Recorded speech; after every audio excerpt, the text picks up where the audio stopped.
Simpson. And Japan have gone absolutely without lead. This is Whitmore. Hall and Gale both available. It's still Whitmore. It is the Reggae Boys who take the lead. Ball chat. Greetings, football lovers. Happy Sunday to the football family. Hopefully it's a happy Sunday wherever you are in the world. My name is Benton. A different sort of layout. We're trying some different sort of layout here. Along with the family. George, Junior, Wagwan family, how you stay? I try to size up some of these things. I'm good. I'm here. And I know you're going to touch on it, but we have to touch on it at the same time. Why? Prayers up for the Caribbean. Jamaica and the eye of a storm right now are in the crosshairs of a major hurricane. Yes.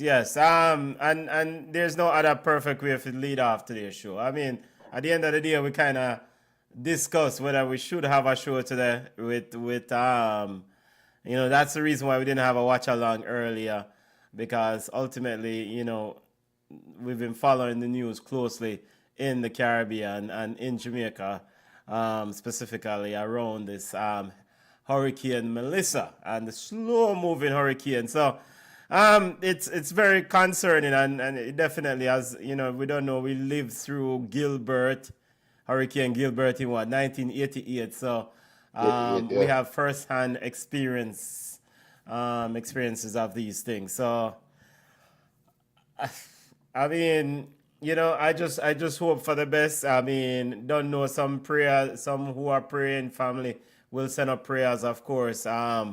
But ultimately, these things, you require planning and execution, and hopefully, we can come out, as in Jamaican citizens can come out on the better side of this, and wherever else it hits in the Caribbean, because ultimately, I don't really want nobody lose them lives over hurricane and flooding. I mean, I'm definitely concerned about the storm surge, or the potential storm surge that may occur.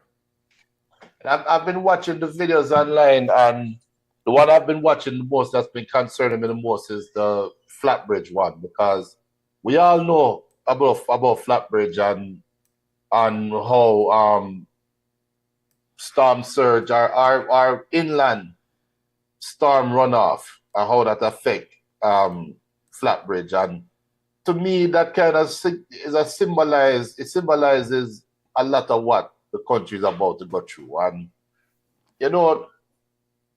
I'm from a praying family, but I'm also from a realistic thinking family. And looking at the magnitude of this storm that is coming, and it's more than forecast now. It's right there, right?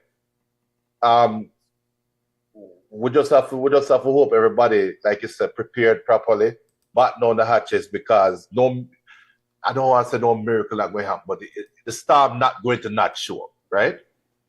So we just have hope that our family members and friends, and even the people who we don't like and don't like us, hopefully them take care of themselves the right way and take it serious. Please take it serious. Yeah. That is always the thing,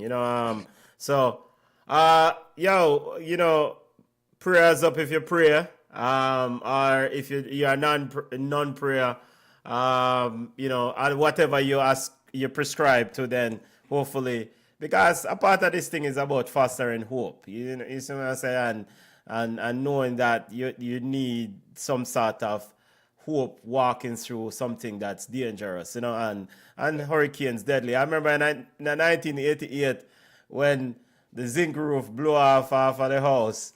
My uncle decided to boy him go up on top of the house and try catch zinc and put down with cinder blocks and all these things. And he was successful in doing it. But as a youth now, as a big man, you're looking back on these things and you said, Jaja, how him do that? Him a madman. But it's not unusual for Jamaicans do that in a hurricane, because if the zinc blow off and the leak, and water come to the house, and people want to try to fix an issue quickly, and as countrymen and country people, sometimes we just take whatever we deem as the solution, which may or not be the best, so yeah, man. So we just want the people to say, yo, just Love, and take care of one another. Shelter, of course. Hurricane Beryl hit last year, and a lot of places still I try didn't even recover from that. So you didn't rebuild anything. And currently, for those who are watching the news or who are not following it intently, Melissa is currently now a Category 4 hurricane, expected to be a Category 5. It's going to be a Category 5 before it hits Jamaica. And it's expected to bring 40 inches of rain to Jamaica and to Haiti. Why Haiti just start though? 40 inches of rain. 40 inches of rain. I whole heap of water that no brother. Yeah, because it's slow moving, and that's the worst part. It's a slow moving, it just when it's going to stay there and just hover and just be a rainmaker. So talk to people that you know down there, whoever you have down there, talk to them and let them know this is something serious. You brought up 88. To them, my mother talk and my father and mother talk about this storm, and I remember Gilbert. And I vaguely remember. I couldn't tell you if I remember every minute, every second, but there are things that I remember. One of the major things I remember was how I learned what the eye of a storm is.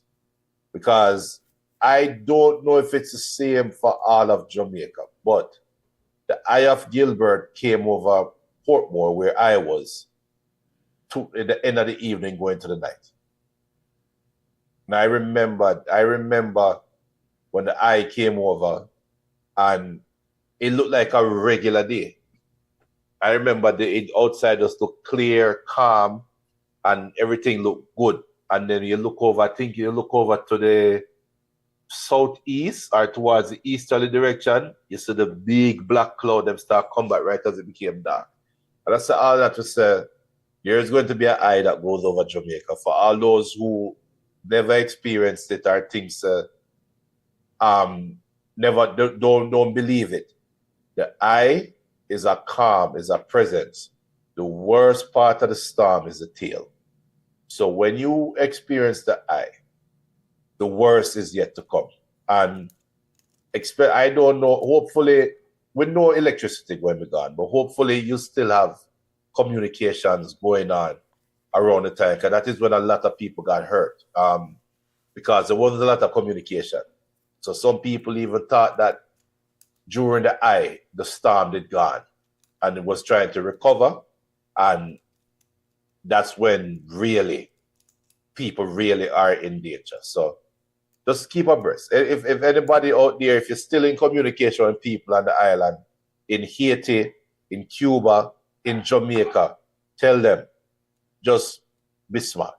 Yeah, man. Sending love to the family. So Dominican Republic picked up some rain already from it. I was reading the papers down there. So, one Caribbean, one love. And ultimately, whatever happens after this, don't know, so BCN Sports and the family, we always rally to provide support with family, support with friends, support whatever we can.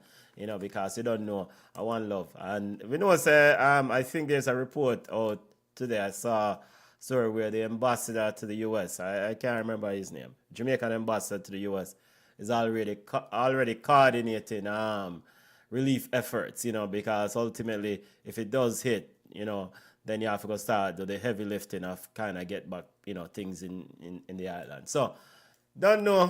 I see a whole heap of tourists that take with themselves. Boy, imagine you as a foreigner right now, they're in Jamaica and can't get a plane. You dog name your supper. Of course, I think air travel closed at Montego Bay Sanchez International Airport today at noon. So, any local renter dread, you have a local hatty, go and button down there, brother.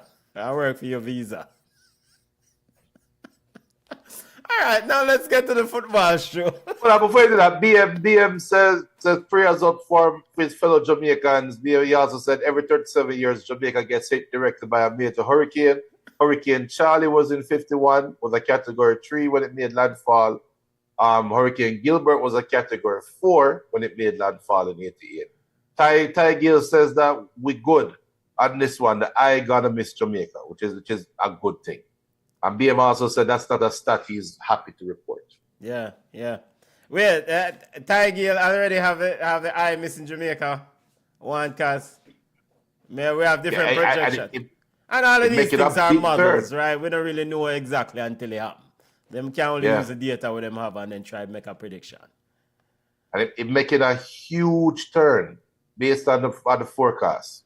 Yeah, based on the yeah. All right, make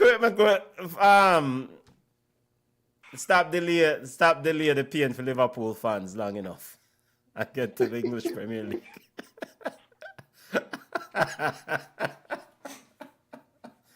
Liverpool fans, we get with that. Hey, by the way, congrats to Dalton Stewart. Liverpool fan. Big up Dalton. Big up Dalton. Yes, big up Dalton and wifey, right? Yeah.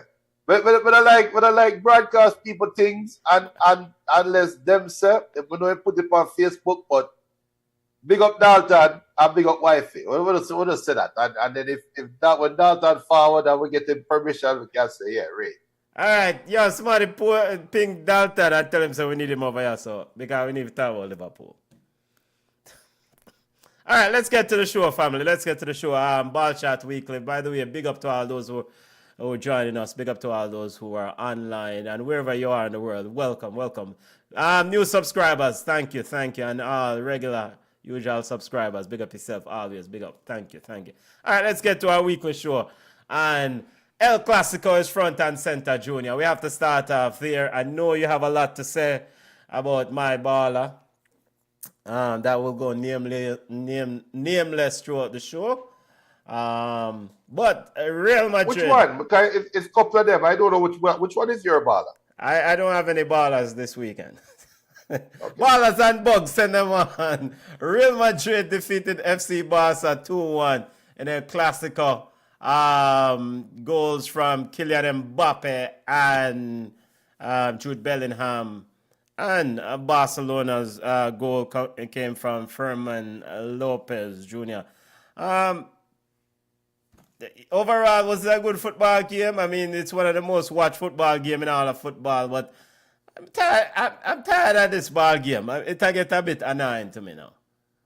All right. So you're taking it there. So let's take it there.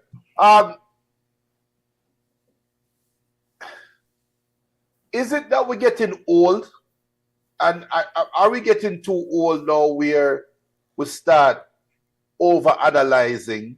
And I'm going to speak for myself. Am I getting too old where I'm over-analyzing football games and not just enjoying it for what it is? And the reason why I'm saying that is the Clásico is garbage. No, it's a high-level garbage. It's a high-level football game, but compared to the heights that we have seen in the past of the El Clásico, this is garbage. I am thoroughly disappointed in the game. Kylian Mbappé is world class, and for the idiots out there that wanted to say Lamine Yamal was the best player in the world last year, and I asked for the last year, Kylian Mbappé stop playing football?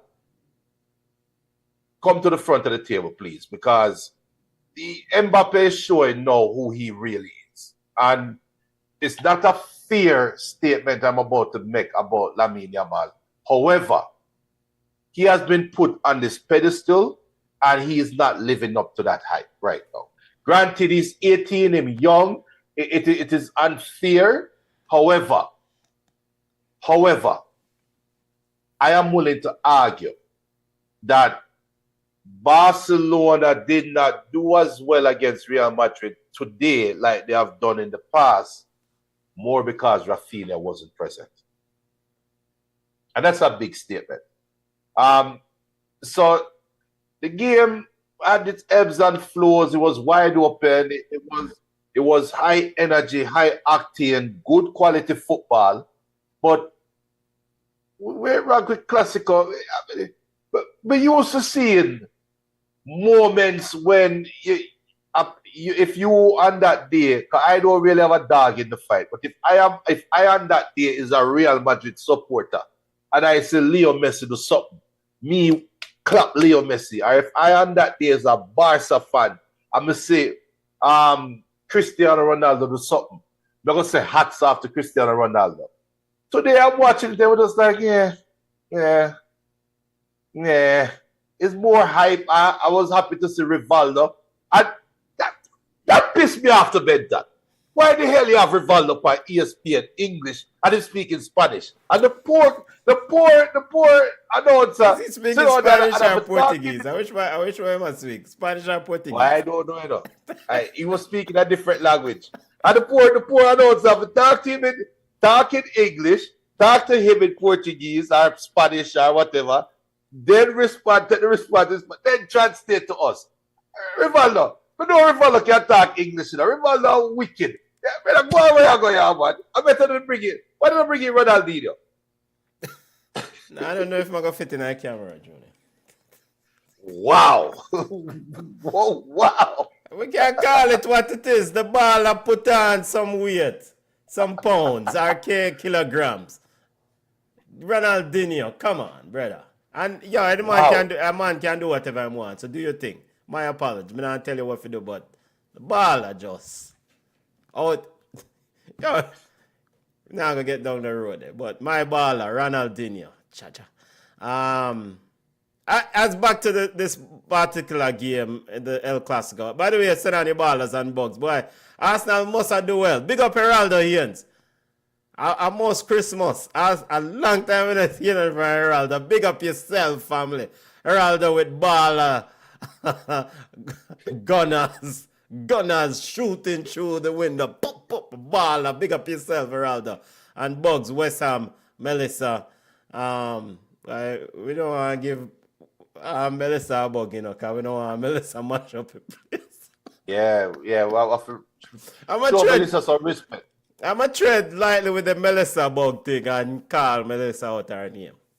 But regarding this El Clásico game, I don't necessarily think, I think, we are get well, all we are get well, yes.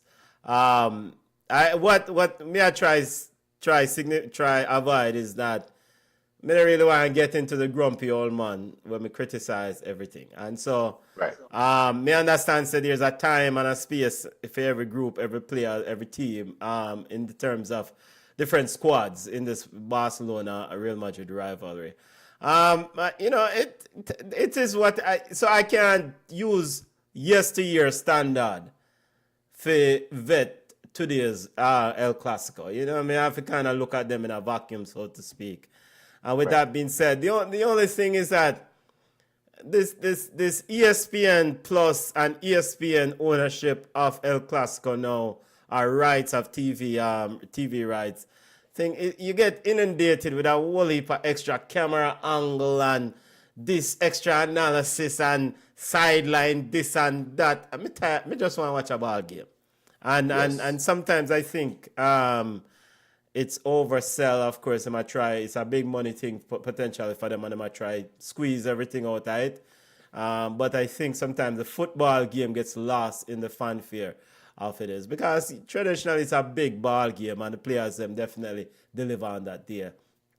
And the game itself, good victory for Real Madrid. I think they needed that after the batter bruising or the fix-up they've gotten in recent Clásico from Hansi Flick Barcelona. So, and you can, it's demonstrated at the end, right? The way Real Madrid really celebrated that victory. Probably could have scored a few more goals. I think Xabi Alonso's tactics really helped Real Madrid immensely. But it's a long season, early warm, good thing. As pertains for Lamine Yamal, the youth, at some point I expected Lamine Yamal, a huge fan of his, to hit a wall. And, and the statement he made about Rafinha probably carries a lot of weight, because the fact that Rafinha is not there and his speed on the left wing does limit the ability of Barcelona's attack, because Rashford is Rashford, but Rafinha was very impactful in the system, and the fact that from a defensive perspective, now you know that all we have to do as Real Madrid, we have to make sure so Lamine Yamal does not exploit the space behind us. Rashford is always going to try to cross ball. I'm not going to really go down the hill and say, well, Rafinha is a much better baller than Rashford. But what you look at in this Barcelona system, Rafinha has been outstanding. So it is what it is. We'll look at the table in a few minutes. If I really waste a long time. I think the most disgusting thing about this whole thing is Vinicius Junior's behavior.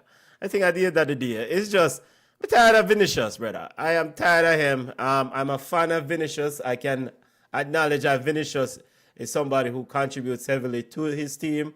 But Vinicius is somebody who will just forget about the way. Because, brother, just, win the ball. Come off, I feel. I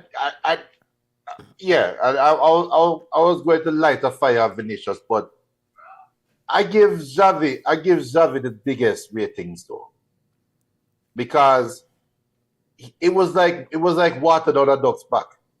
He didn't even fart at him. And for the non-Jamaican listeners, he didn't pay him any money. He ignored him. But we know about kicking him in the face later. Well, he was asked about this at the post-match press conference, and he did say, we'll deal with that later on, run about. You might kick him in the face. Because how I know that is because, like you said, and rightfully so, there were cameras everywhere, and you have all of these angles and blah, blah, blah. Vinicius Junior stormed down the tunnel after coming off and came right back up. And the camera did catch him when he came right back up and walked behind Xavi. And Xavi didn't even peek at him. And we saw where Vinicius was sitting when towards the end of the game. He was sitting right behind Xavi, and Xavi did not even look over his shoulder. At once did the camera catch him.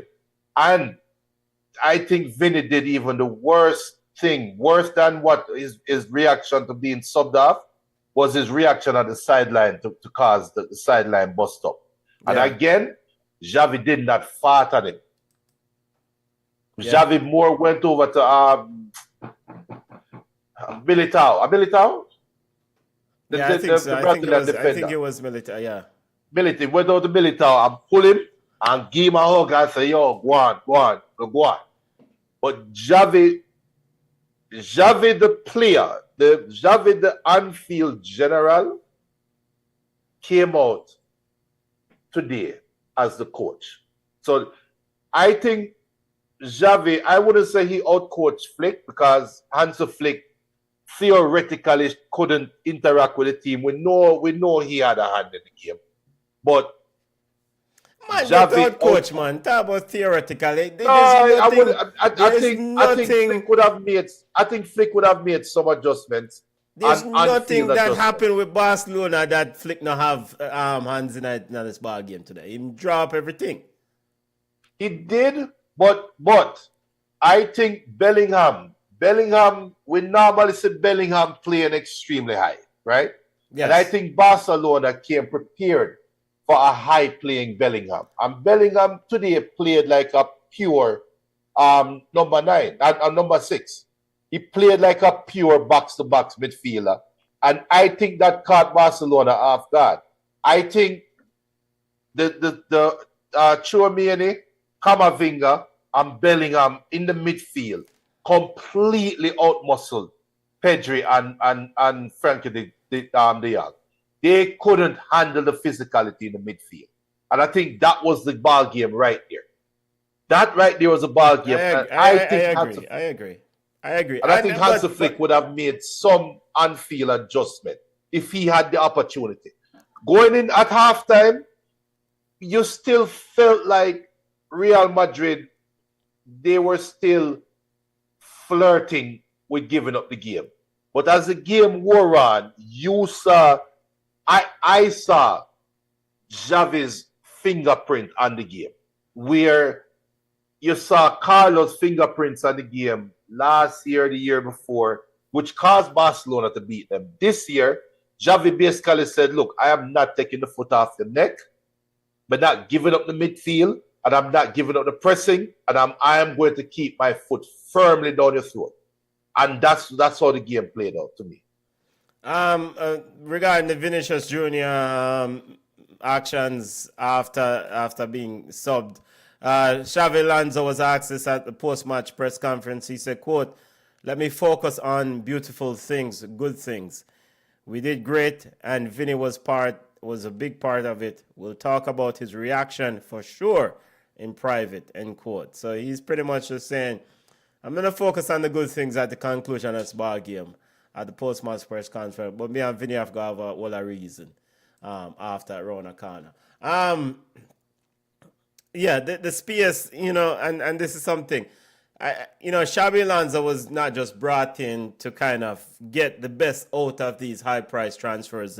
Kylian Mbappé, the Vinicius Jr., and Jude Bellingham, etc., and Rodrigo, Arda Güler, all of them.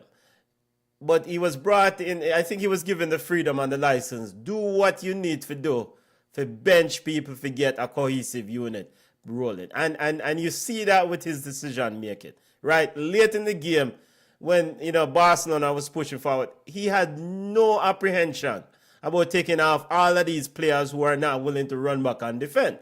And he didn't blink an eye about it. It was like, yo, come off of the field. So you saw Real Madrid leading 2-1, right?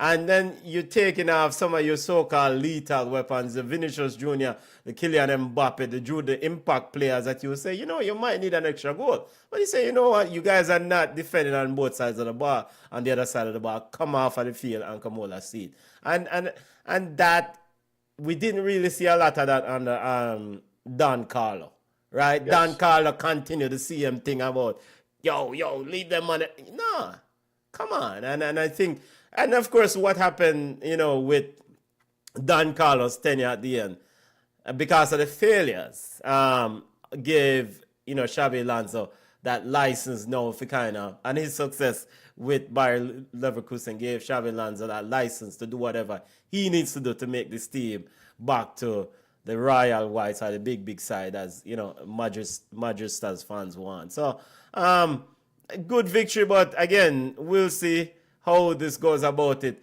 The one final thing regarding the Vinicius Jr.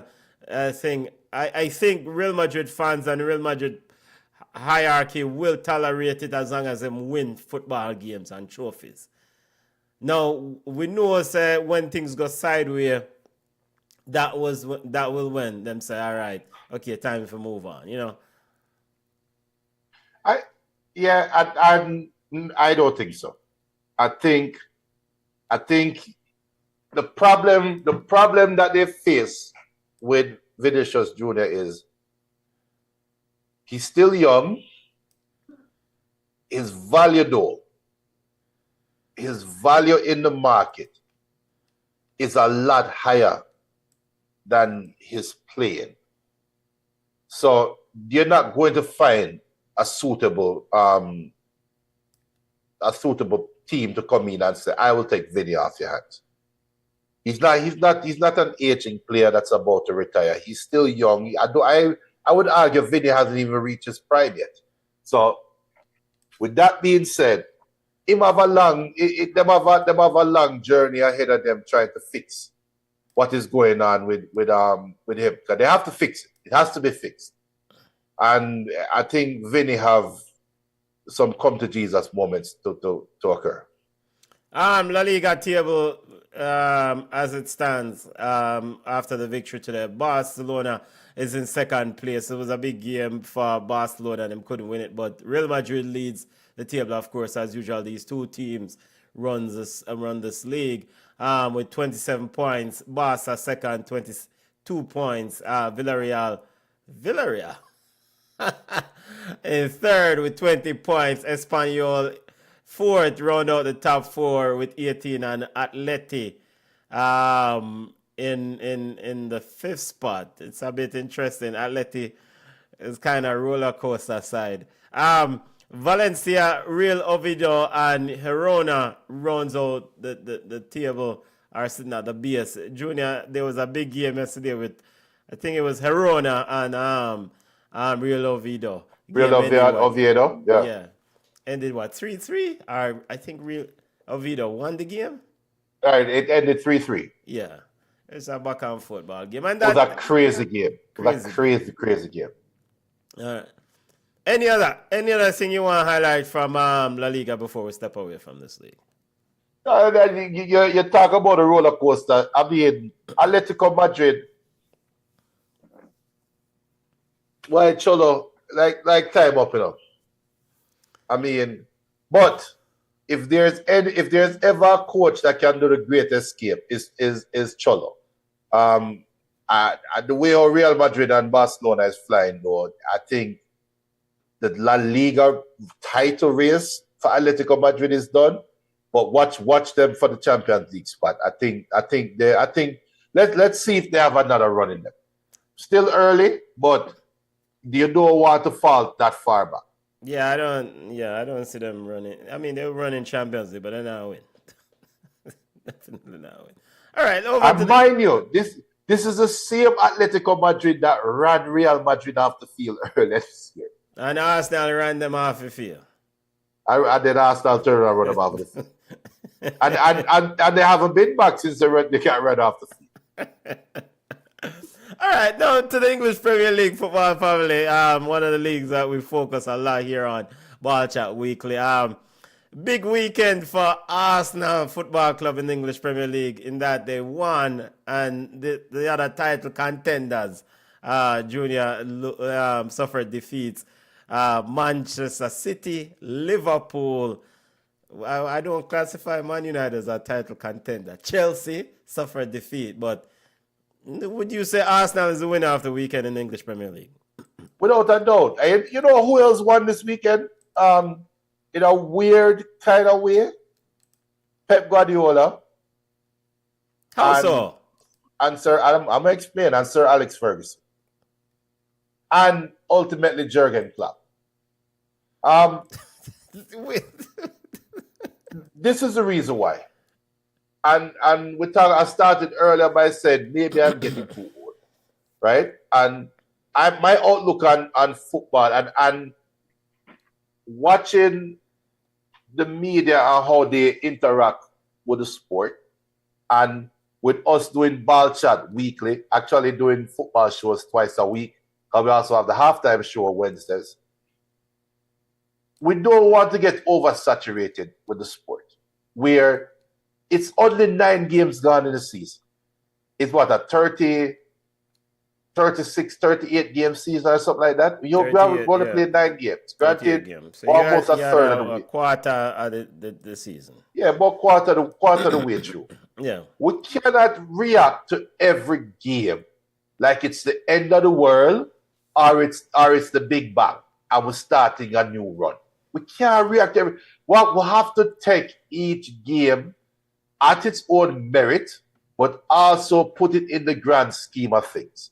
Now, with that being said, the reason why Pep Guardiola, Sir Alex Ferguson, ultimately Jurgen Klopp won this weekend is, granted, I'm going to take every game by its own merit, but look at it in the grand scheme of things.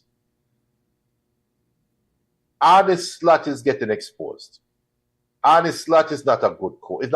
He's a good coach. Arne Slot is not a great coach. And I don't think anybody on BCN, on our channel, ever came out and raved and waxed lyrically about Arne Slot's greatness as a coach and talk about him like he's I did, Junior. I did.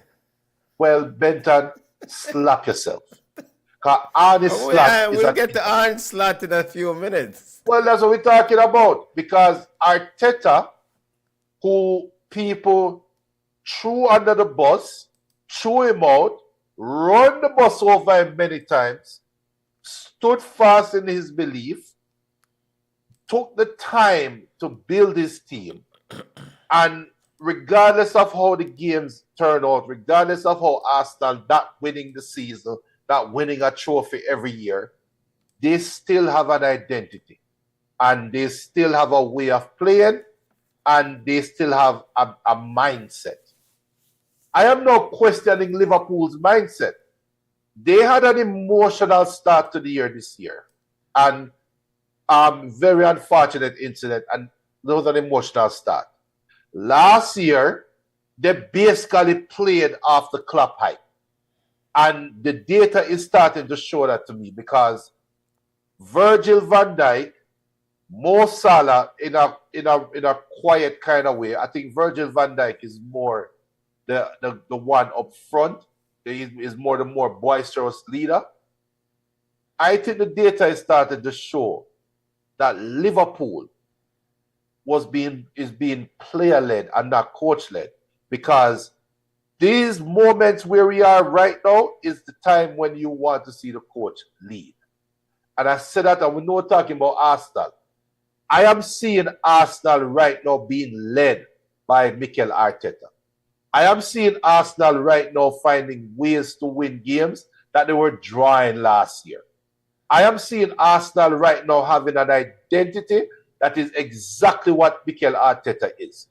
Is this the year? It has to be the year, because if not now, Arteta, why, I better go the road. The description that we had here is that the slot machine malfunctioned. As in Arne Slot, you know, he was widely regarded as a slot machine man last year. Slot said after the defeat, of course, Liverpool suffered 4 consecutive defeats in the English Premier League after they suffered a 3-2 defeat to Brentford. And you know what? The game wasn't even close. The score is misleading. The score is absolutely misleading. And Slot said after the game, he said, you know, to paraphrase, he said, you know, I expected a dip. I expected a rough patch. Of course, they brought in players. And so he expected that rough patch with the fact that they have to incorporate players. But he did not expect a 4 games losing streak. So he said his players didn't really turn up. He's pretty much saying that the players did not play well. They didn't deliver on in terms of effort after the 5-1 victory over Frankfurt. He didn't highlight that 5-1 victory over Frankfurt. But Junior, Liverpool has already conceded 4 goals in the Premier League in 9 games. So is this a situation where it's not about effort, it's just about defensive failures across the back line? I mean, we can circle in on Ibrahim Konate, we can circle in on Virgil van Dijk, but Milo Kirkesh is a straight defensive liability. There's no way Dango Quattara, suppose as person who play left back and play right back, when you have Mark Panakana, there's no way the attacker is supposed to get inside of you to get that ball and kick in a goal. You as a defender have to be on the inside to cut out that. And so it's like Kirkesh asleep, the defensive back line, the ball we have played through from the midfield. There's no pressure on the ball. One ball get turned over, one long ball, straight ball, simple plays to play to Shade, whatever that brother name, and score a goal. I mean, come on. But Liverpool fans will look at you right now and say, number one, Junior is a hater. So they're not going to worry about what I say. But what they're going to look at you until they said, this is the reason why they wanted Mark Way. This is the reason why they hunted Mark Way at the start of the season. And we all know that transfer from Crystal Palace fell through. It didn't happen, right? And how much is this showing? Because all of their games so far has been the same. It's the same thing. It started out in the first game of the season versus Bournemouth, where they beat Bournemouth 4-2, but Bournemouth could come out feeling like they left something on the table. Then they had the Newcastle game when I think Newcastle with Isaac out, and they didn't have a striker, but that game ended 3-2. So we have seen these defensive liabilities for Liverpool from the start of the season till now. What just happened is the luck kind of ran out, which is going to happen, right? So let's not go overboard with the reaction, because every team is going to go through this patch. Arsenal will go through it. Everybody going to go through it. It is what do you do to recover from it quickly, and once you recover from it, how do you make the league pay for what you went through? And that's where I put it firmly at the feet of Arne Slot, and he will have to prove me wrong, but I don't think he can. Well, this is why he's the big money coach. I mean, I wouldn't crucify him yet, and I won't dismiss his ability to do it. I mean, he won the Premier League last year. So he has credit. He has credit in a bank. All right, what Liverpool is going through now, I expected some of that to happen last year, but it didn't happen. It's happening this year. So now, Arne Slot, the slot machine man, have to figure out a way and actually know coach. Now, he took off Florian Wirtz yesterday for Joe Gomez.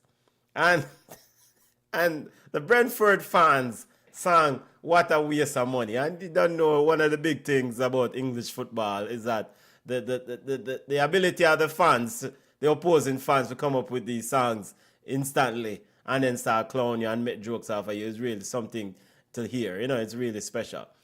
But I know Florian Wirtz is a big transfer. It's a big money transfer. It don't work, brother. It's not working. He's not working. It's not delivering. You don't have to try to find a way to get Florian Wirtz going right now. What you need to do is defensively figure out how you can stop him from scoring a bag of goals for you. Now, when asked about these defensive issues, or when he discussed the defensive issues, he said, you know what, he's not going to focus on any names, and that's admirable as a coach. He's not going to try to pinpoint anyone in particular, because at the end of the day, it's a responsibility of 11 players to play that defensive responsibility. You buy that? No. And what that tells me is Arne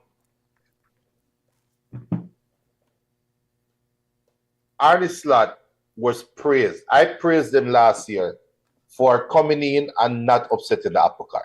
And I think his greatest coaching achievement last year was coming in and saying, if it's not broke, I am not going to fix it, right? However, now is the time that he needs to fix it. And it's more than bringing in a big transfer. It's more than spending money, because you bring in Florian Wirtz, and Wirtz have to replace somebody, right? And the Liverpool team is such a strong unit. They have such a strong character already within them. For you to drop in Florian Wirtz in that ant's nest and tell him to go out there and be successful, when this is Florian Wirtz, he's not coming from Bayern Munich, he's not coming from Real Madrid, he's not coming from Barcelona, he's not coming with any big accolades. He doesn't come from Bayer Leverkusen, who had a 1-year run. So you come here and him have such a high price tag on his head. So you come into that locker room among some man who are looking at you like, brother, you might have a high price tag, but we don't rate you like that. That's the vibe I'm getting from them. And this is where Arne Slot now have to come in, and like you said, he have a coach. He have to do some work. He have to roll up his sleeves and work. And time will tell. I think the injuries doesn't help, because now the times like these where you're still going to have to work him back, Isaac, when he comes back. Yeah, so that is even adding more. Might as well go and rub bench. Rub that is the problem. Table. Might as well go and rub the rehab table. But that's the problem, though, because if that is the case, it's less headache for Slot now. Yeah, but he will be back. Yeah, it's not like him gone. It's not like if he was gone for the year, it's less headache. But he will be back. Hopefully, by the time he come back, he'll win some football games. Oh no, sir. By the time he comes back, you have to work him back in. So Arne Slot still going to have to work in a new player. It would be nice if you can work in that new player during the losing streak. So when they start winning, you have all your ducks in a row. When you start winning again, your ducks still won't be in a row because you have to figure out. And that is one of my issues, is that, look, when you are winning football games, ride with the players who are in form winning football games. Don't worry about the big money transfer. I understand the economics of the transfer. Yes. Bringing a ball on this ball. Federico Chiesa has been an impact player for Liverpool, and the man still can't get a decent run on his side. Yeah. I mean, come on. Now we are deal with. So it's like a man decides, say, yo, we are play a ball based on how much money we pay for them. So because Federico Chiesa is a £20 million baller, them get from over Italy, he's not really rank high on the starting list.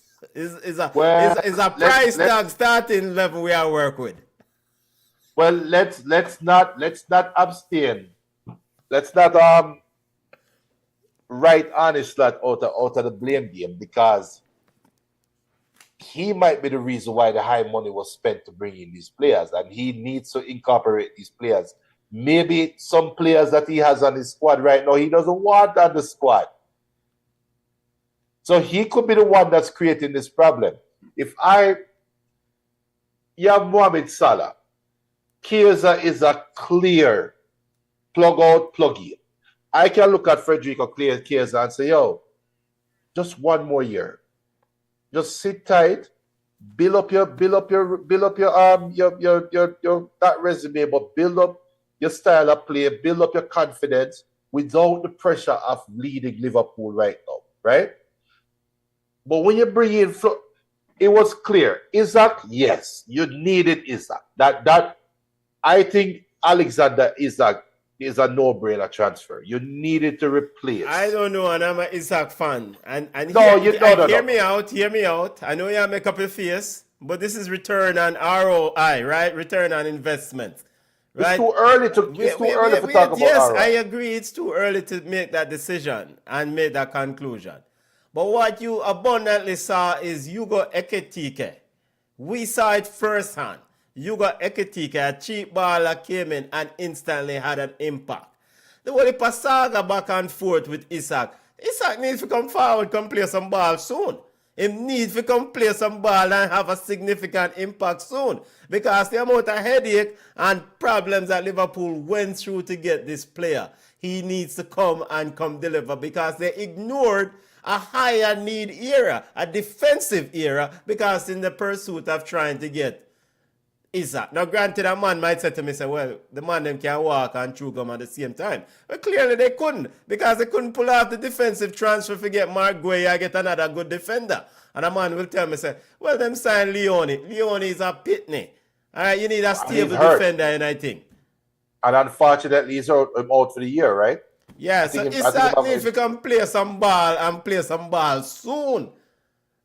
Yeah. Because the man pretty much save him out of Newcastle. Guy couldn't go back to Newcastle after what him say. Couldn't go back. Yeah, but reportedly I think you're adding on things, because Liverpool did not publicly chase Isak. Publicly. And yeah, they did not public. Of course, it's illegal if you chase player one a contract with somebody else. But publicly, I said, but Isak, I mean, with his verbal statement, with his public announcements and messages, yes. I want to clarify, Liverpool, yeah. But I put the Florian Wirtz transfer more on the pedestal. I think Isak over Darwin Núñez. Even if Isak doesn't score a goal for the season, he's still an upgrade over Darwin Núñez. That is madness. It's absolute madness. Because you know what? You know what Darwin Núñez will do? What's that? He will work on the defensive side of the ball. He will go in and help you put in a shift defensively. And upon corner kicks. In fact, Darwin Núñez did in a box yesterday against Coyote long throw, that not score. Because Darwin Núñez would have win that first header. Because the ball was scored from the first header, getting flipped back to Diogo Quattara. So he gives you the help on the defensive side. So I don't want you this. The brother who gone, yes, he's a bad goal scorer. Or not just a bad goal scorer, he's just unable to score goals. But it's like I've come deliver for the man, them, man. Final question regarding slot and him slot situation over there. So, Endo. Gravin Birch was out yesterday, injured. He started with Curtis Jones, and we know we don't take up a show with Liverpool. I guess we already did. But it's a mixture going over Liverpool. He started with Curtis Jones and Szoboszlai in midfield. Should he have gone with Endo? Yeah. Without a doubt. I mean, he has a midfield problem. And Liverpool, unfortunately, Liverpool for years just seem to cannot find any luck in the midfield. We talk about the defensive woes. We talk about Virgil lack of pace.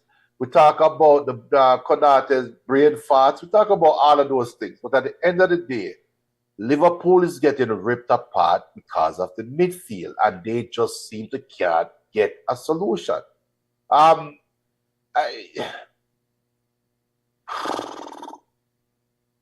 Endo, I would have, is revisionist history, because Endo, it's not like Endo set the world on fire anyway. It's not like I will sit down and say, here's proof where Endo come out and roll some ball. So it just work out that way.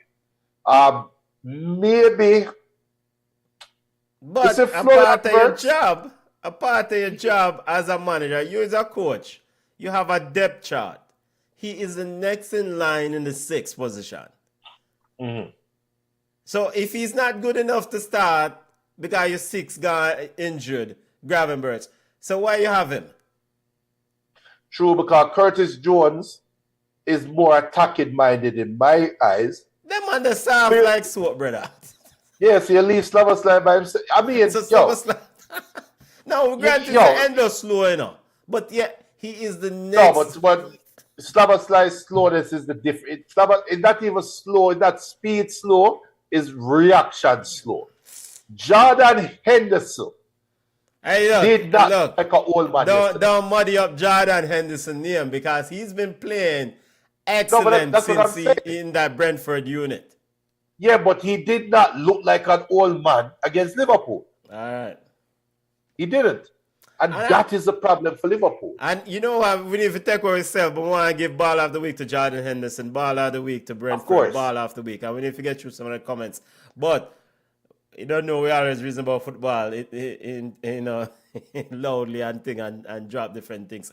But Jordan Henderson, this Liverpool team, he spoke about, as in Slot, spoke about how teams essentially take up kind of defensive posture, low block against them, and a part bus against them, and a counter attack against them, and blah, blah, blah. But Jordan Henderson, in his Liverpool days, other teams used to try to do the same thing, but because of the quick release passes. Mohamed Salah miserable right now, because he can't get no quick release if he run behind people. So yesterday when he scored that goal, which was a beautiful goal, he didn't even celebrate. He just looked miserable because he's not getting a chance to run at people and run in an empty space. Jordan Henderson used to help do that, and Trent Arnold used to help do that, because those quick release passes was a huge part of what Liverpool used to do. Yep. There's a lot going wrong with Poole, and I think and time will tell, but I think Slot is going through the growing pains now of imprinting his style of football. I think that's what's going on with it. Junior, I hate to do it. Liverpool fans, them are going to hate me if I do it, but I have to do it. The schedule reads October 29, the EFL Cup, Crystal Palace. Aston Villa in the Premier League, November 1st. Real Madrid in Champions League, November 4th.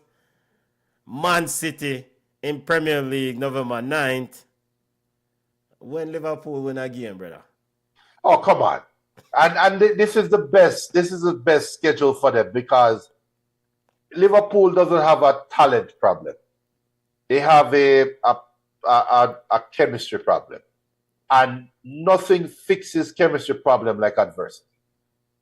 Nothing fixes it like adversity. So then call it. Them beat Crystal Palace on in a Wednesday in a EFL Cup. I don't care about EFL Cups. I don't think they care. All right, then beat Aston Villa Saturday in Yes. So Saturday at 4 p.m. everything set right, November 1st. Them win a EPL game. I won't say set right, but they will feel better. Okay, all right, cool. Liverpool fans heard it here first. All right. The light is at the end of the tunnel, and then the end of the misery. All right, other EPL news, family, because you don't know, Manchester United running hot, looking good, looking real good. Defeated Brighton 4-2. I didn't have this one on the bingo card. Manchester United now up to 6th in the Premier League. Having a very good run. But Brian Mbeumo, ball of the week, I play a ball now. Junior, talk to me about your side, brother. And hey, look, you need to put some respect on Bruno Fernandes's name and give him a ball of the week. The dummy on that goal, good communication between Brian Mbeumo and Bruno Fernandes. A man who could have been in Saudi Arabia making big money, but he stand up against injustices and say, yo, I stay at Manchester and try to rectify things. Bruno Fernandes. Okay. Cool. Just like how Liverpool is in a bad rut, Manchester United seem to find a good form right now. And you know a statement where they say you don't want to lose one game twice, which means when you lose a game, you move on from it and get to the next game. The same works in reverse. You want to win a game multiple times. So you beat Liverpool last week. Let that carry over into this week. And what we saw this week is a carryover the Liverpool game. Now, people make a lot of noise about, especially for Ruben Amorim with his formation, because Manchester United traditionally plays with a back four, and that is something that they are synonymous with, right? So there was this big to-do about Ruben Amorim and his system and him rigid and blah, blah, blah, blah, blah. I have square pegs in round holes. As much as, and yes, I'm not a Bruno fan, but Bruno did look good yesterday. I think Baller of the Week goes to Ruben Amorim because of his adjustment. And he made a slight adjustment. I don't know if you noticed it, but Luke Shaw basically played as a midfielder yesterday. When Manchester United is out of possession, he is always tracking Mateta, the midfielder. Brighton's midnight. It wasn't Belieber, but he was man marking their main midfielder in the middle, and also when that midfielder is not activating the press, he was the one playing as a 6. That freed up Bruno to play higher up. That gave Casemiro the confidence that he has enough coverage with him when Bruno run guard leave him. That is the big change in the game. And you notice Brighton did not get back in the game until Shaw was taken out for Heaven, because when Aiden Heaven came in, he played more as a traditional centre-back. He didn't push into the midfield. That opened up the space. That led to the free kick. That led to the corner kick. So I think, yes, Man U is playing well. Yes, we can feel good as Manchester United fans. Yes, looking at the next 6 games or 5 games to Man U, they are all winnable except Tottenham, which will be a tough game after the next one. Next, they play Nottingham Forest. I think they play Tottenham after that. After that, all the games they should be favoured in. Yes, you can feel good about it. You just need consistency. However, there is some fool's goal element to them because the coach made an adjustment and teams will adjust to that adjustment. However, if they don't adjust to it and no injuries come in, Man U can take a good run. And then Christmas will come and we're going to lose Mbeumo. Leeds United defeated West Ham 2-1. Sunderland defeated Chelsea 2-1. Newcastle 2-1 victors over Fulham. Man United defeated Brighton 4-2. Liverpool, of course, dropped points again. Brentford defeated them 3-2. Bournemouth 2-0 over Nottingham Forest. Junior, Nottingham Forest has a new manager in charge. The man who at the helm, Sean Dyche. We'll get your thoughts on Sean Dyche in a second. Aston Villa 1-0 over Man City. Man City's 10 games unbeaten run comes to an end. I think this is Aston Villa's 3 games victory. It's 3 victories on the trot at home. Arsenal 1-0 over Crystal Palace. Very, very important victory. Arsenal defensively continues to impress in this English Premier League. Burnley 3-2 victory over Wolverhampton. Man, them can't get a victory as in Wolves to save their life. Tottenham defeated Everton 3-0. Everton huff and puff through that game and couldn't win. Arsenal at the summit, 22 points, 5 points ahead of Bournemouth, who is on 4 points ahead of Bournemouth is on 18 points. I thought it was 5, but Arsenal 22, Bournemouth 18, Tottenham, Sunderland on 17 rounds out the top 4. Forest, Nottingham Forest, West Ham, Wolverhampton in the bottom 3. First and foremost, Junior. Sean Dyche, the man in charge at Forest, he took charge of this weekend's game, was appointed during the week. Your thoughts on Sean Dyche taking the helm at Forest, family? He got a win in the midweek and then come and get him belly drop out this weekend. Sean Dyche no Premier League. So I have no fears of Nottingham Forest turning this thing around. I think it more comes down to can their owner stay the hell out the way and let Sean Dyche be Sean Dyche.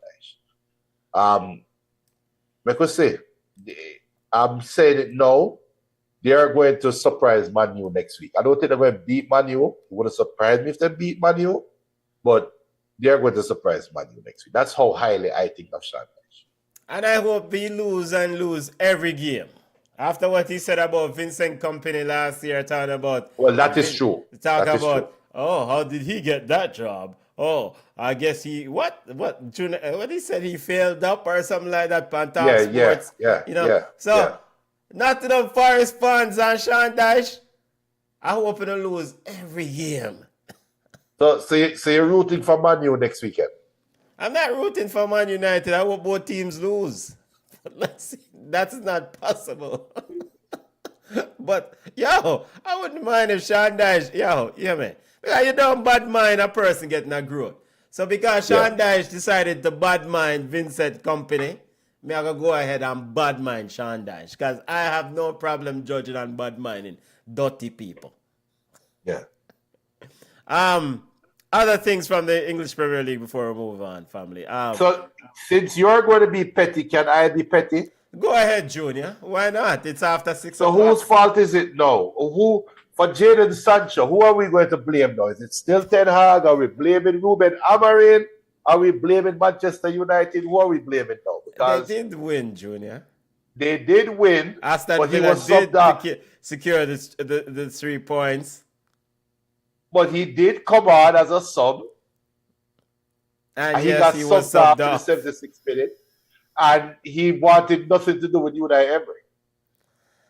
You saw that, right? He did. Didn't he had a moment of brilliance there where he got around Man City's attacker, Man City's defender, and charged on to Donnarumma and tried to score. Maybe should have scored. Well, I mean, that's all the coach can ask from him. No, I actually thought it was a 60% sort of outing. Okay. Players don't get subbed out for the same game. That's embarrassing. The game changed and they needed to set up a defensive posture. Okay. Speaking of players, former Manchester United players, and you want to be petty, why you never asked me about Garnacho and what going on at Chelsea? Oh yeah, so he scored his first goal and in a losing effort. Go ahead, talk about Garnacho. He scored. I don't know why Chelsea love all these former Manchester United players, but he scored. I mean, definitely.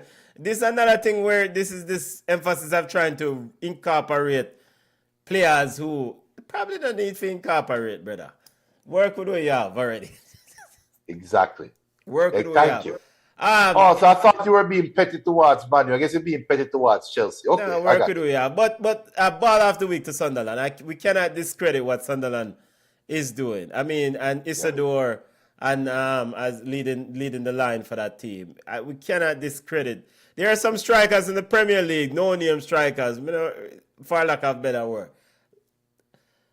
There are some strikers in the Premier League who are not household names. That's probably the most better way to put it, rather than say no name.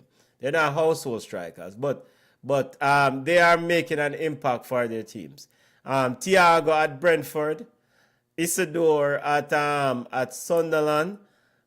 Those players, they are making impact for their teams, and that is a good thing. And the fact that Chelsea dropped these 3 points against Sunderland, I don't know, Junior. Yes, but for me, I think Maresca has an opportunity to show that he has learned from last year. The thing for me with Sunderland, with Chelsea, is they made Xhaka. Like this weekend was the weekend for all midfielder. Yes, yeah. Granit Xhaka, yeah. Granit Xhaka bossed the midfield. Yeah. Granit Xhaka said, all right, Calciado, let me show you how a real general hold the midfield. So why is not the other one? Why you have to say Calciado? Yeah, because I rate Calciado, I don't really rate Enzo like that. Enzo then just say the other one then.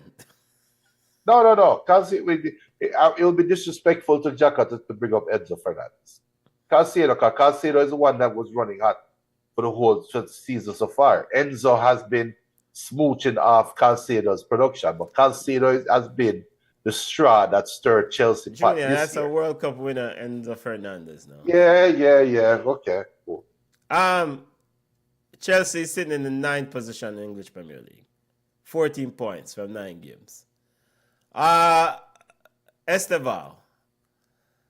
I get on as a sub. Should Esteval be starting in this team? I mean, I know easy to say yes.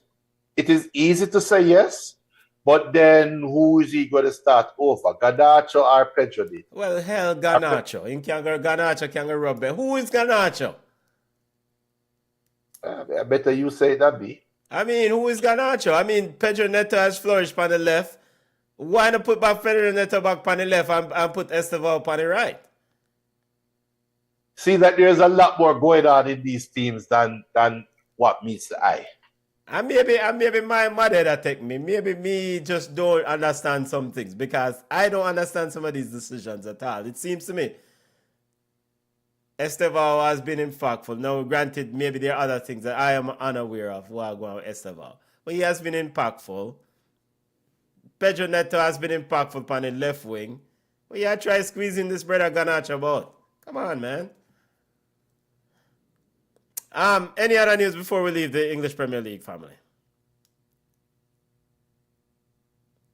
I mean, is it fair to Arsenal that we kind of just pass over them? I mean, what does Arsenal need to do? I mean, it's like we are ignore them and they're sitting 4 points at the top of the Premier League. Junior, you're on mute. All right, we can't hear you. As his microphone drop off. Yeah, but Arsenal, I mean... Check, can you hear me? Yes. Yeah, like might to turn off. But that's the ultimate respect for Arsenal because it's almost reached a point now where we are saying, I expected this from Arsenal. Arsenal is winning games that we expect them to win. That's different than the years gone by. It is always the elephant is on the ledge. It's always the elephant is on the branch, wait for the elephant to fall off. That's no more. So the players are doing their part. Arteta is doing his part. Now can they maintain his momentum? Because now is when the Premier League get boring.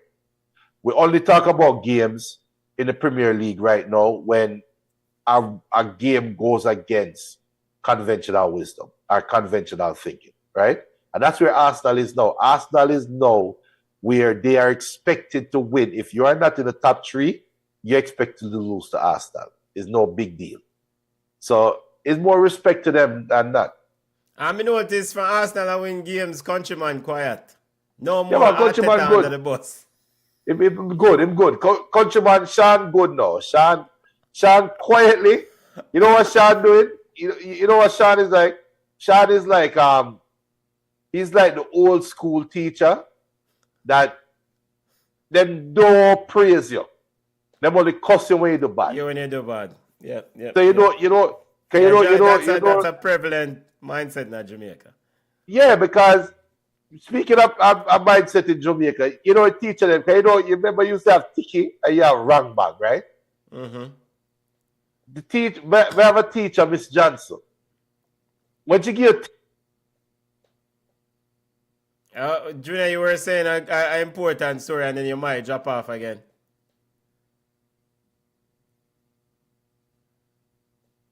What? Yeah, you're back. You cut off at Miss Jackson.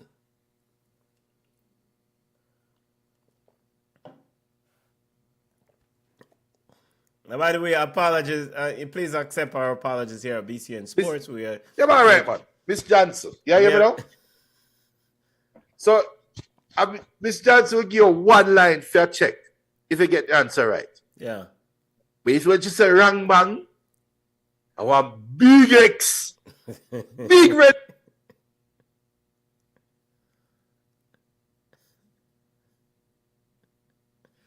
We are saying Junior go to microphone school, you know. In fact, Miss Jackson go be the teacher.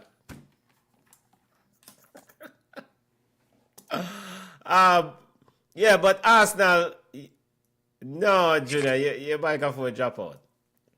Check. Yes, you're back. All right. Yeah. Yeah, so she was giving some big X. I'm going to get wrong bang. So that's the story. That man, I get only parang bang there, just like rest away. Before we leave the English Premier League, Nuno said at West Ham after they suffered a defeat against Leeds, I can't remember last time they won a game. Nuno said there's something wrong. There's something wrong. There's something to paraphrase. Junior, is that Captain Obvious sort of statement from Nuno? Is there more to read in the line between the lines there? Is he kind of throwing his hands up already? He's acknowledging the task at hand. So I've never known that for take a job. Well, he knew he knew it was going to be hard. Every coach have that A-type personality where them feel like every coach feels like they are superhuman. Every coach feel like them can overcome a task. Every coach do that. And that's an A-type personality. And then when you go in and just a backside, never know say it's so bad. That's what Nuno is right now. And plus, and that's the thing I spoke about earlier, because there's a video with Ange Postecoglou, and he was wearing the Nottingham Forest top at the time in his press conference. And Ange said he doesn't understand why the world has now turned in. You have to have imminent, to paraphrase, why has the world changed to we need to be successful now, right this minute, right now? There's no patience. Patience is gone. If Nuno is taking over from a coach at a job mid-season and the coach is alive and well and still coaching because that coach now gone coach Sweden, that means it's a bug side. And if it is a bug side, we don't need Nuno to tell us something is wrong. Nuno, we know something is wrong. That's why you are there. If something wasn't wrong, you wouldn't be there. So the fact that he needs to tell us that, tells me that maybe we are becoming too attached to these teams. Maybe we are getting too close to these teams and expecting quick turnaround and not being realistic with our thought process. West Ham is not finishing in the top half of the table. I don't care what the coach and what of them want to think. They are not good enough. They're not ready. I think West Ham just want to stay in the Premier League. I think that's what. That's it. But Nuno's job should be, let me figure out a way to stay in the Premier League. That should be his only thing. The fans on Friday night, empty seats. The fans them say, "Yo, not good. West Ham 9 games from the 9 games, 1 victory, 1 draw, 1 game they drew, 1 game, and they lost 7. They suffered 7 defeats. Kinda dark sitting in 19th place.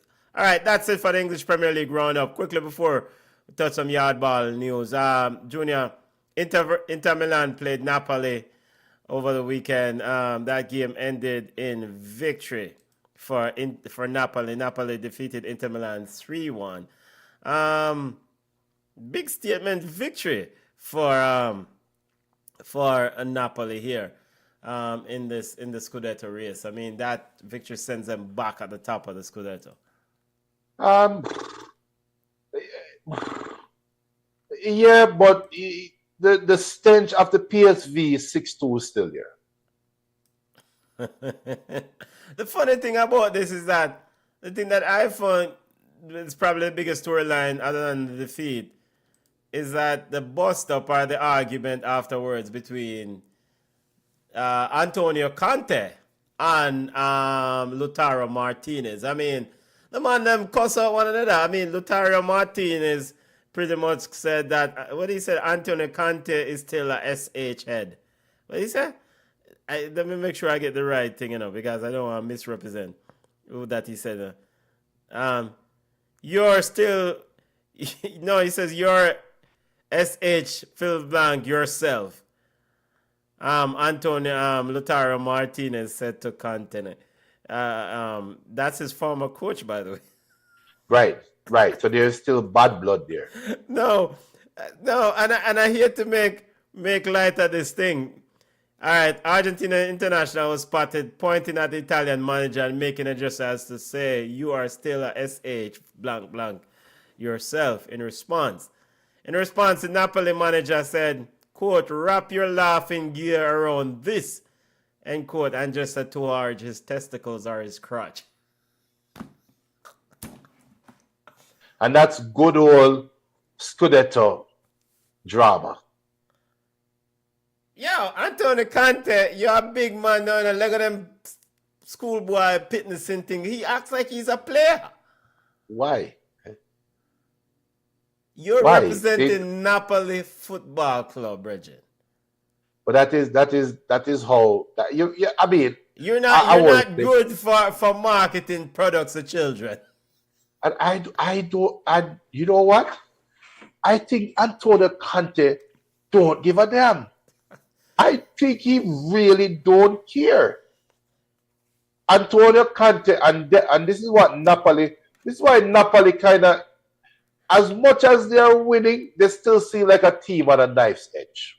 To me. It's almost, it can go sideways any minute. At any minute. It almost feel like any day now, they're going to fall off the rails, right? That's the vibe I'm getting from Napoli. And in Scudetto, we can't go without mentioning, that it's still early, right? Yeah. And Antonio Conte can fall off the rails at any time. But when you look at the teams that are trailing them, They too are schizophrenic. Yeah. Roma the second right now. I don't even know what the hell Roma do second. Like them last. Them just last them way. It's like the GPS, you have a GPS and the charger for the GPS for the cigarette lighter don't work. So the GPS run out of charge and they wait to somewhere and you just slip, trip and fall. That's how Roma is in second. And don't look now, but Fabian's AC Milan is in third. So it just set it up for Scudetto to have such a. This year could be such a great year for Italian football because of the uncertainty that surrounded them. And we say all of that to say, Inter Milan, that was the standard bearer a year, 2 years ago, just get beaten by the schizophrenic team. A Halloween week. It's Halloween. I've seen enough. This is Halloween. And Juventus still Juventus down in 8th position. So I thought to that mean from 1 to 8 because AC Milan drew with Pisa, a team wouldn't win a game yet, and I think they needed a stoppage time goal. Yeah, they had to get a stoppage time goal to draw with Pisa. So AC Milan, we could have been talking about AC Milan being top of the league right now, Benton. Christian Pulisic is playing some good football, Junior. Rafael Leao is playing some good football, sir. Pulisic hurt. You know, maybe AC Milan has found the right formula. Yeah. Maybe they found the right formula. Yeah, they drew 2-2 with Pisa, and of course, yes, they did score in the 93rd minute. To salvage a point against Pisa. Watch Italian league this year. This year is setting up to be a magical year. You know, but it's Max Allegri, AC Milan. I mean, Max Allegri knows this league like the back of his hands, so he should, he figure out a way to do it. The thing is that when you look at the AC Milan team, when you saw this game the other day, were you strange to find Christian Nkunku? I still have Christopher Nkunku in the AC Milan shirt. I'm still thinking about him as a Chelsea player. Yeah, because that profile, yes, I agree with you. I agree. I was going to say the reason why is because that transfer was so high profile.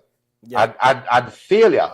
That transfer failure was such a high profile that you can't help but remember that blue jersey.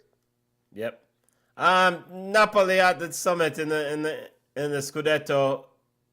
Napoli and Roma are tied on 18 points. Napoli edge Roma. The Leon Bailey, Leon Bailey did play. Jamaica's Leon Bailey did play.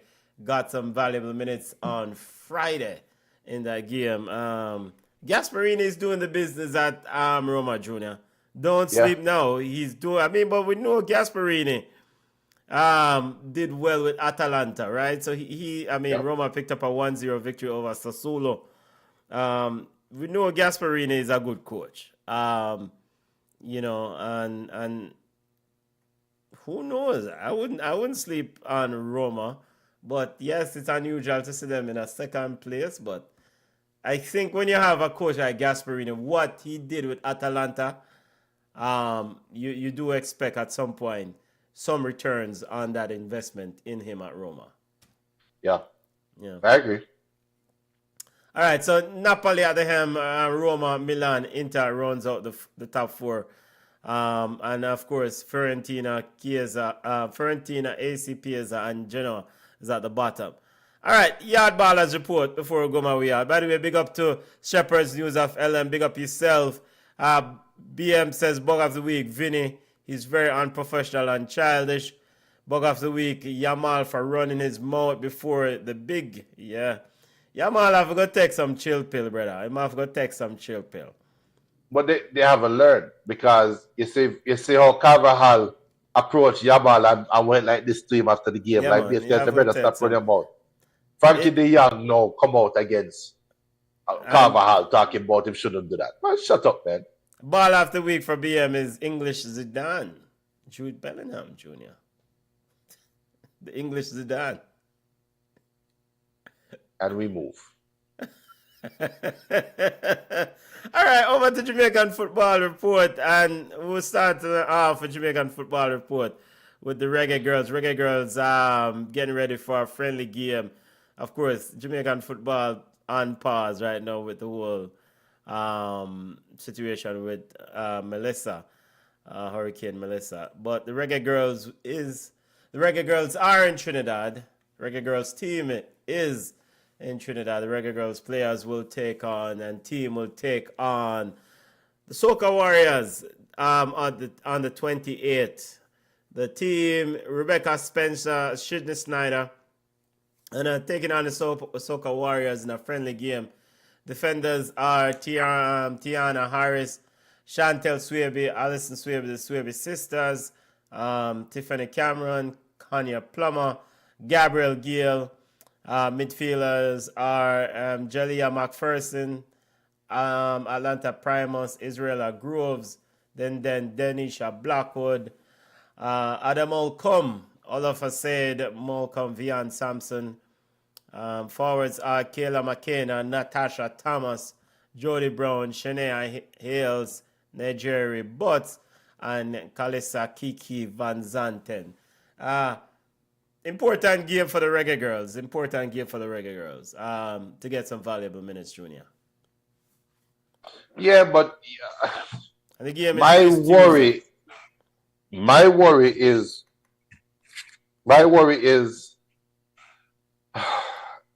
with the way how the Jamaican women's team is going about their business. I think I might be losing interest in them. Yeah, but we don't say Wagon is from morning. It's more than Wagonist though, because I have no problem saying that I'm a Wagonist. But they had an opportunity to, one, the internet is free. Internet is free, social media is free. They dropped the ball at constantly providing information and content to the people that are on the fence, like me. Right? And patriotism can only go that far. But if I see you roll out a team, go up against, Mexico and get butter bruise, go up against England, get butter bruise, go up against America, get butter bruise, and rolling out the same team, my patriotism, flag raising and flag waving can only last that long. It can only last that long. We need something to get behind the players. And I think the administration, as usual, is dropping the ball. Hey, look, not the World Cup.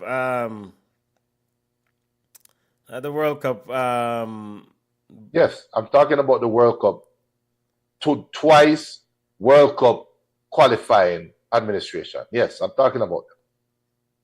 I'm very disappointed. Very disappointed.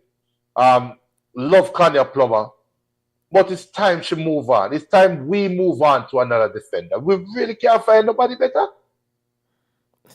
Yeah, I mean, we're vetting people, Junior.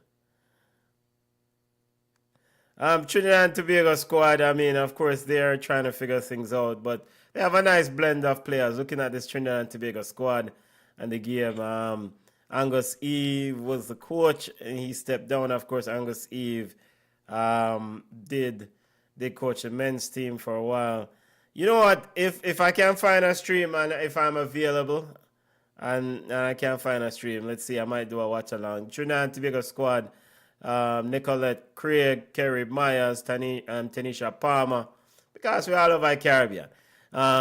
Then if defenders Jade Bekay, Caitlin Darwent, Karen Farb, Chaneli Govia, Keddy Johnson, Chrissy Michelle, Javena Moreno, Tamara Smart, Victoria Swift runs out the defenders. Midfielders are Alexia Ali, Maria Sarant, Naomi Guerra, Sharilla Mendez, Shanika Paul, Tori Paul, is that the Paul sister? Chelsea Raphael, Chelsea Ralph, forwards Kenya Cardiner, Afeya Cornwall, Nikita Kozine, Taisha Griffith, and Alea Prince. That's the 24 women squad for TNT Soca Warriors. Game is scheduled for Trinidad and Tobago this Tuesday. And I can't even find a time. I'm looking here.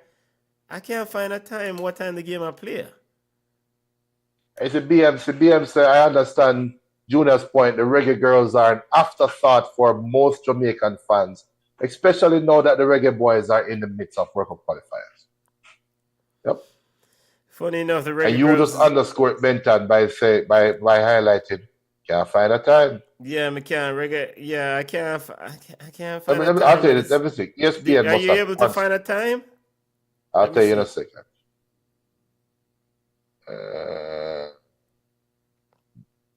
Trinidad At the Atop Stadium on Tuesday. Let's see. Yo, nobody don't have a time, brother. So how am I play much? How hard to find a time? ESPN doesn't even have the game. So wait. I say Irie FM here have the link to the story about the game. But nobody don't have a time. So what time will I kick off? All right, we want to talk about notable absentee and blah, blah, blah, who missing and who has dead and cow fat. But it would be nice to know what time the game will kick off. Yo, we don't have a time. I don't have a time. Junior, if you find a time, let us know. Yeah, in the article, it has no time. It just says Tuesday. All right, let me go to jfflive.com. You know what? Jamaica versus Trinidad and Tobago tickets. When is the game? October 28th? Yeah, October 28th.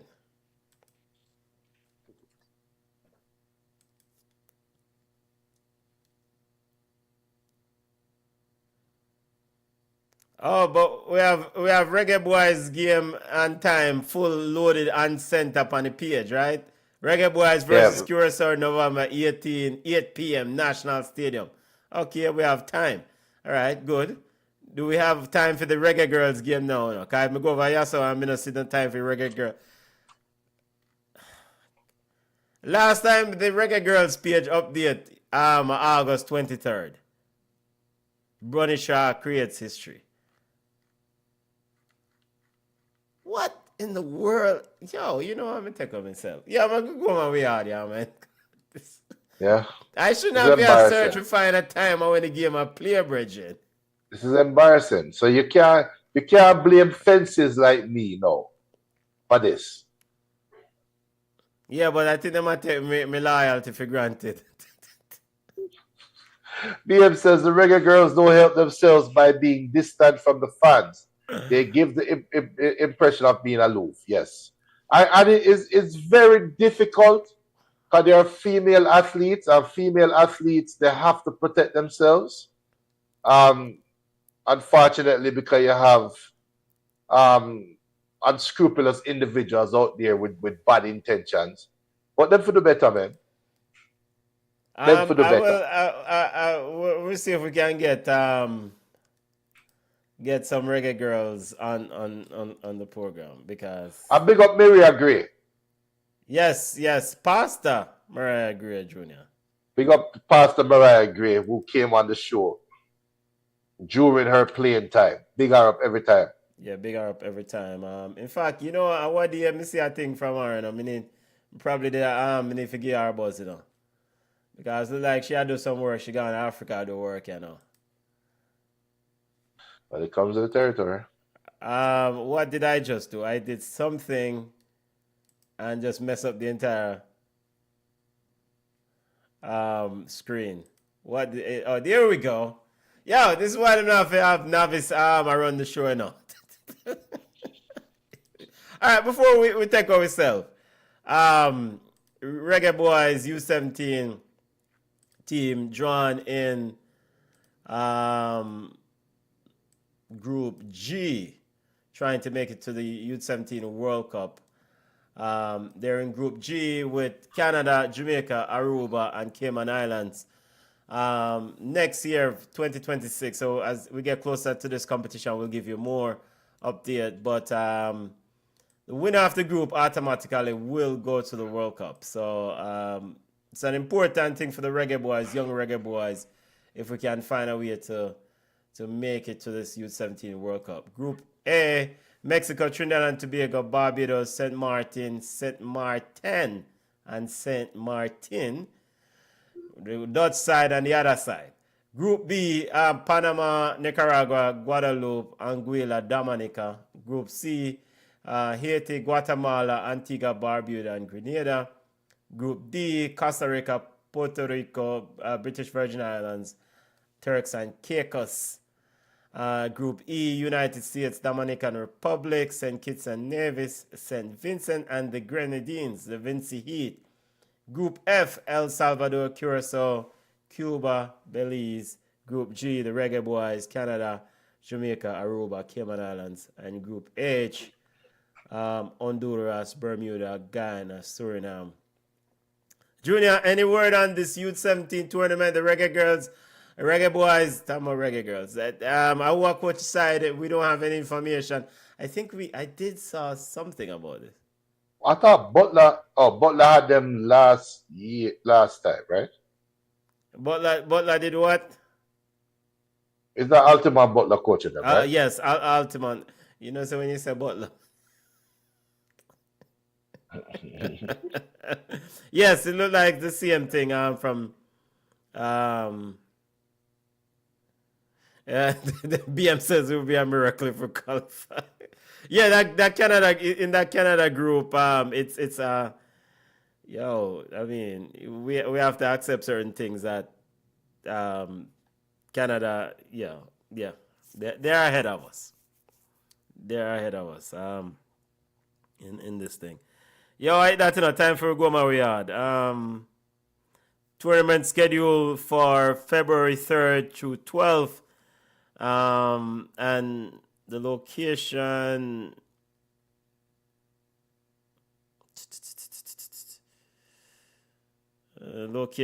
I don't have here, but it's February 12th.